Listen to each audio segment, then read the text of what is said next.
Hello दोस्तों, step towards stock market YouTube channel पे आप सभी का स्वागत है।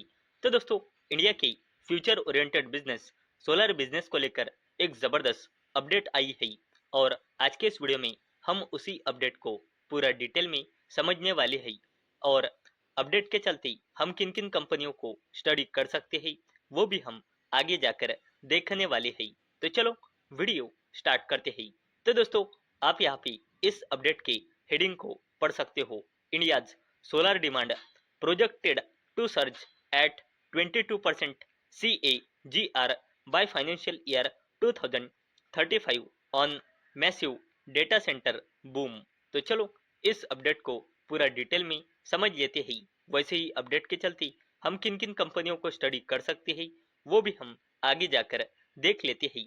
तो दोस्तों, ऐसी अपडेट आ रही है कि इंडिया का solar energy demand financial year 2026 से लेकर फाइनेंशियल ईयर 2035 तक 22% के कैगर यानी कि कंपाउंड एनुअल ग्रोथ रेट से ग्रो कर सकता है और ओवरऑल पावर डिमांड 6% से बढ़ सकती है।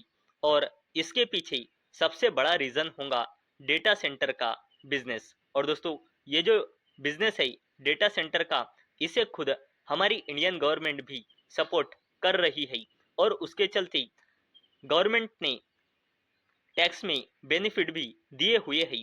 वैसे ही हमारी Indian government solar energy business को भी अलग अलग स्कीम के थ्रू सपोर्ट कर रही है, यानी कि दोनों ही बिजनेस जबरदस्त है। वैसे ही दोस्तों, ये जो रिपोर्ट है ये ब्रोकरेज फर्म नुआमा की ओर से आई है।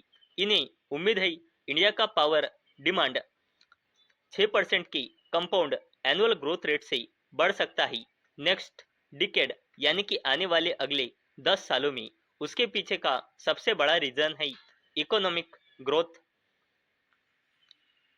जो शहरीकरण यानी कि अर्बनाइजेशन बढ़ रहा है, वो मैन्युफैक्चरिंग एक्सपेंशन और इलेक्ट्रिफिकेशन इन सेक्टर्स में जो बढ़ रहा है, उसके चलते इंडिया का पावर डिमांड स्पेशली सोलर की कैपेसिटी बढ़ सकती है, ऐसा उनका अनुमान है।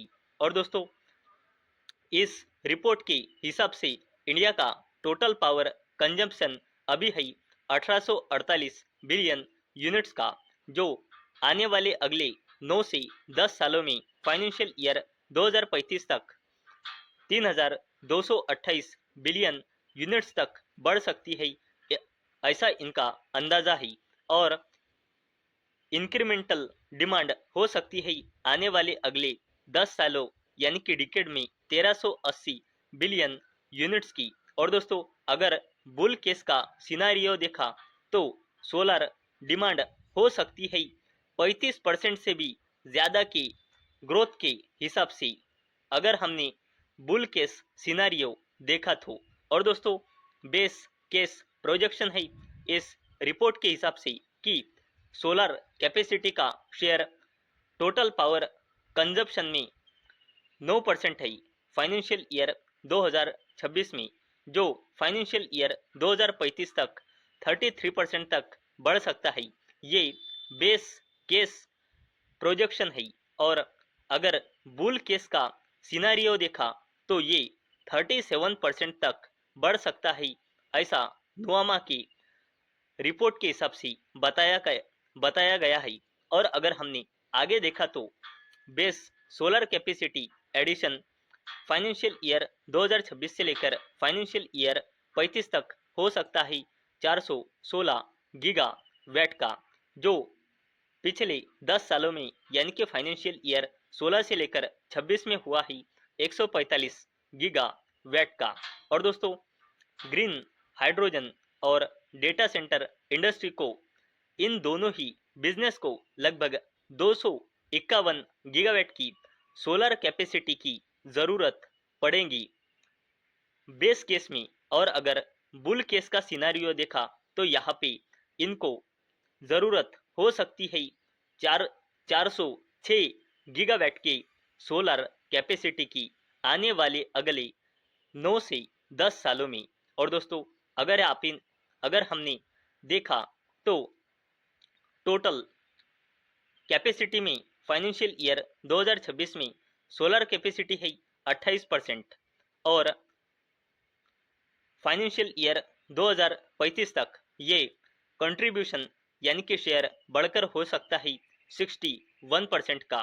और अगर हमने बुल केस का सिनारियो देखा तो ये हो सकता है 65% का शेयर यानी कि कंट्रीब्यूशन।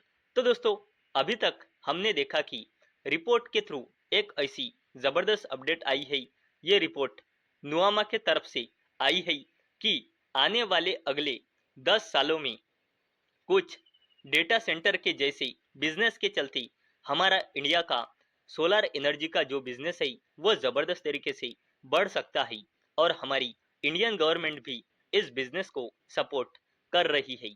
और दोस्तों अगर हमने बात की कि इस अपडेट के चलते हम किन किन कंपनियों को स्टडी कर सकते हैं, तो इस अपडेट के चलते हम अडानी ग्रुप की अडानी ग्रीन एनर्जी लिमिटेड को स्टडी कर सकते हैं, टाटा ग्रुप के टाटा पावर कंपनी लिमिटेड को स्टडी कर सकते हैं, जेएसडब्ल्यू ग्रुप के जेएसडब्ल्यू एनर्जी लिमिटेड को स्टडी कर सकते हैं, वारी एनर्जीज को स्टडी कर सकते हैं और सरकारी कंपनी इरडा यानी कि Indian renewable energy development agency limited, इस कंपनी को भी हम इस अपडेट के चलते स्टडी कर सकते हैं। तो दोस्तों मुझे उम्मीद है आपको ये वीडियो पसंद आई होंगी।